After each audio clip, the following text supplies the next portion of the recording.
아침 또는 이제 저녁에 연면 시비하는 가장 좋습니다.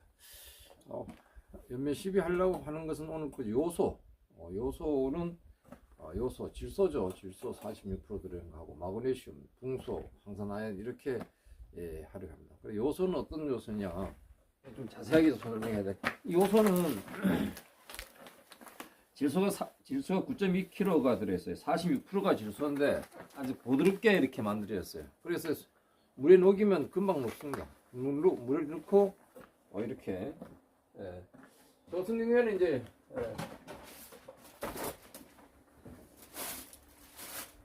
이다가 이제 넣고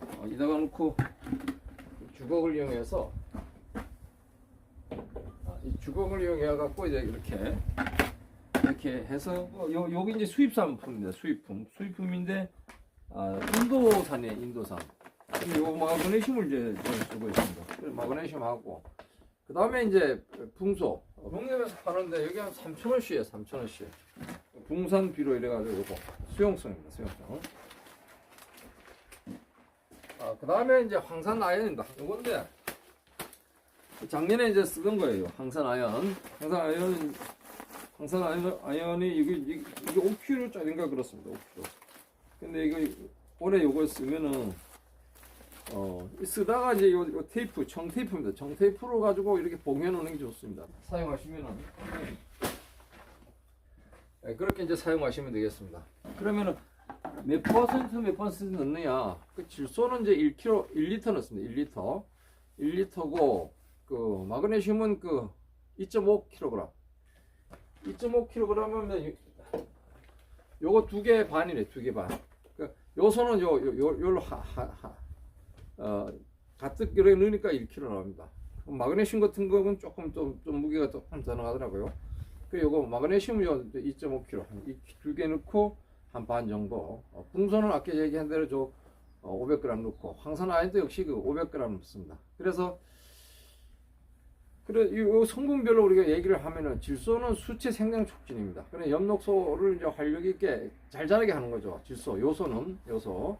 그래서 세포를 키우는 양분이 되겠어요. 비료가 세포를 키우게 되면 나무가 자라게 되는 것이 잘 자라게 되는 것이 요소입니다. 요소. 그다음에 마그네슘은 이제 광합성 작용자 잎의 비료입니다. 잎의 비료. 그러니까 이 잎을 튼튼하게 광합성 작용을 잘 할 수 있도록 하고 또 엽록소를 더 풀게 하고 하는 것이 마그네슘입니다. 마그네슘. 그리고 붕소는 뭐냐? 붕소는 화분화 촉진화. 꽃이 잘 피게 하는 것이 또 수정이 또 잘 되게 또 세포 분열과 열매 크기. 붕소가 열매를 크는데 관여한다 이런 말씀입니다. 관여하고 그 다음에는 양분 이동을 원활히 할 수 있도록 도움을 주는 것이 이 붕소입니다. 그래서 붕소를 쳐줘야 된다. 붕소. 물론 토양에도 우리가 밀양요소라 그래가지고 붕사죠. 그러니까 그거는 붕사가 일부분 들어있는 거 몇 프로 이렇게 들어있는 걸 이렇게 지난번에 쳐줬습니다. 그 다음에 이제 황산화연은 이제 냉해 예방을 위해서 이제 황산화연을 요것도 이제 500g 이렇게 넣어가지고 이번에 치료합니다. 지금 현재 내가 얘기한 거 그람수로 얘기한 것은 육아기 때 그러니까 이제 지금부터 해서 45일 그러니까 과일이 열리고 45일 전까지는 육아기라 합니다. 육아기. 그러니까 그때는 요 양을 쓰고 그 이후에는 요거의 배로 이제 사용하면 된다 이렇게 말씀드리겠습니다. 그래 이렇게 하는 이유가 수정률을 높여주고 마그네슘을 주게 되면은 잎이 과촉엽이 이렇게 작은 잎이 작아요. 그래서 작은데 이것이 이제 좀 커지고 또 두꺼워지고 과촉엽이 활착이 잘 되고 또 그다음에 세포 분열을 촉진됩니다. 세포 분열이 촉진된다는 것은 세포 분열을 잘하게 되면 과일이 자꾸 커지겠죠. 그래서 세포 과실 비대에 크게 도움이 된다 이렇게 볼 수 있습니다. 그다음 꽃이 화기 발달에 유리하게 발달을 하게 된다. 질소 비료를 좀 그러니까 힘이 있게 잘 자라면은 꽃도 잘 피고 이렇게 되죠. 그러한 역할을 하기 위해서 우리는 질소를 준다는 게 질소는 24시간에 그 습기가 좀 많을 때는 한 80% 하루면은 이제 80% 흡수를 다 합니다. 80%. 그 개화 전에 방제 전에 이렇게 한번 해주는 게 좋습니다. 이렇게 개화절에 보면은 보르도액, 석회 보르도액 있고 그다음에 네오 보르도액이 있습니다. 네오 보르도라 석회 보르도액을 친 후에 이런 약재를 치면 안 되죠. 물을 갖다 들여 붓는 거에 되니까 약해가 오죠. 그래서 항상 약을 순서 어느 걸 먼저 할 것인가는 여러분들 생각을 해야 됩니다. 그리고 연면 시비하는 경우가 또 이제 있습니다. 칼슘하고 마그네슘. 또 마그네슘도 양분 이항기 때, 이때 이제 5월 하순경이나 7월 초순경에 대해서 합니다. 이때는 이제 저는 한번 하는데 책에 보면 이제 1 내지 2회 하도록 이렇게 돼 있어요. 14일 간격 이래 가지고 또 과다하게 이제 많이 살포하게 되면 이제 고두병 발생이 그래 된다 이렇게 됐습니다. 왜서 그러나 하면 마그네슘은 칼슘과 그 기량작용을 합니다. 그렇기 때문에 칼슘을 못 먹게 하기 때문에 고두병이 발생되는 것이죠. 그 다음에 이제 마그네슘을 연면 시비하는 것이 이제 장마가 길게 오잖아요. 장마가 길면 엽소 현상이 일어나죠. 엽소 현상이 일어나는 것은 뿌리가 물 관리를 제대로 못하면, 관수 관리를 제대로 못하면 뿌리가 썩습니다. 그러니까 썩기 전에 물론 유한을 가지고 조금씩 줘가지고 힘을 좀 돋굴 수가 있지만은, 이것이 이제 물관을 통해서 물이 올라와서 이제 잎으로 가잖아요. 잎으로 가는데 장마가 지다 햇빛이 쫙쫙 나니까 그냥 증상작용이 일어나요. 이파리에 있는 물 수분기를 끌어가죠. 그러니까 이파리가 타게 되는 겁니다. 이런 것은 이제 미리 좀 방지하기, 힘을 좀 주기 위해서, 이 타는 것을 방지하기 위해서 장마 끝나고 나서 마그네슘을 살포를 해준다. 이렇게 보시면 되겠어요. 그 다음에 또 마그네슘 살포를 해주는 이유는 이 잠원지 응애라든가 응애가 너무나 많아가지고, 물론 잡아야 되겠지만은 많아가지고 그 엽록소를 엄청나게 많이 빨아먹었어요. 그러니까 이 프로스 이제 그 힘을 다 하지 못할 때, 이럴 때는 또 마그네슘을 한번 줘서 잎의 기능을 좀 보강시키는 것이 좋겠다. 이렇게 말씀을 드리겠습니다. 그 다음에는 이제 그 칼슘입니다. 칼슘. 이 칼슘은 계속 필요로 한 겁니다. 과일이 나무도 계속 필요한 건데, 이 처음에는 이제 뿌리를 통해서 이제 칼슘이 흡수가 되어서 이제 물관을 통해서 잎으로도 가고 과실로 갑니다. 그게 이제 세포 분열기까지 그 기간, 그러니까 꽃이 피고 6 내지 8주 기간 동안만 그렇게 이제 흡수를 해 가는데, 그 이후에는 그 물관을 통해서 가지 않기 때문에 우리 거의 이동하지 않는다고 보습니다. 그렇기 때문에 우리는 그때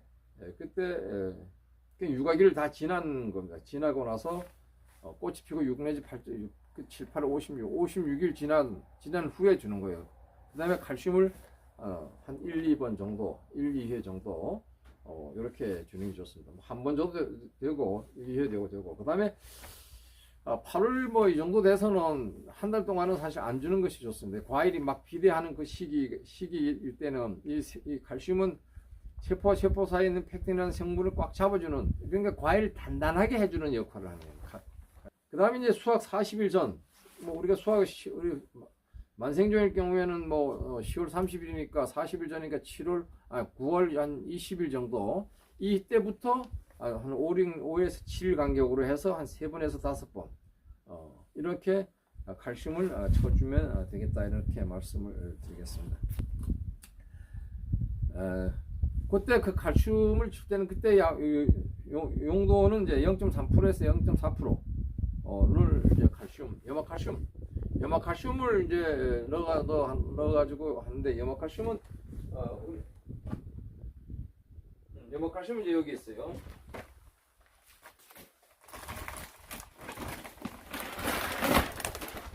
저는 이제 칼슘은 이제 요거 염화칼슘 식용품, 염화칼슘 식품용이에요. 식품용.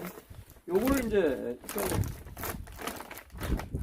요걸 가지고 이제 사놓고, 이렇게 사놓고 염화는 이제 염소는 이렇게 크게 사과한테 필요로 하지 않는다 그래요. 필요로 하지 않는다 그러니까 조금 일찍 좀 이렇게, 내일 만약에 아침부터 이렇게 친다고 하면은 그 물에다 녹이면 잘 녹습니다. 이거 잘 녹아요. 잘 녹는데 어떤 분들 잘 안 녹는다 얘기하는 사람도 있는데 잘 녹아요. 내가 녹여보니까 잘 녹더라고요. 그래갖고 염산이 좀 이렇게 날아간 다음에 치면 좋겠다고 얘기하는 분도 있고 그랬습니다. 어쨌든 간에 요 칼슘은 이제 그렇게 그런 비율로 0.3%, 0.4% 용도가 해서 수확 40일 전부터 이제 한 3회에서부터 한 5회까지 이렇게 이제 살포하면 되겠다 이렇게 말씀드리겠습니다. 그 다음에 이제 그 칼륨 또 이제 뭐 연면 시비를 예를 들어서 결핍 현상이 뭐 나타난다면 이제 뭐 연면 시비를 할 수 있다 이렇게 돼 있는데 저 같은 경우에는 그 칼륨은 연면 시비하지 않습니다. 왜냐하면 이게 기량작용 가리잖아요. 가리는 뭐 마그네슘과 강한 기량작용을 하고 또 약한 기량작용도 하고 또 질소와 또 기량작용합니다. 그래서 풍소와도 기량작용하고 인산과 기량작용하고 칼슘 뭐 이렇게 다 기량작용을 하기 때문에 이것을 뭐 연면 시비하는 것은 원치 않을 것 같아요. 저 생각에. 그래서 이것은 이제 토양에다가 우리가 가리를 주잖아요. 항상 칼륨 주는데 우리는 황산가리를 이제 황산칼륨을 저 같은 경우에는 이제 공로는 5월달, 그다음에 후지는 6월달, 또 8월달, 후지는 8월달, 8월 한 중순경에 한 번 더 줍니다.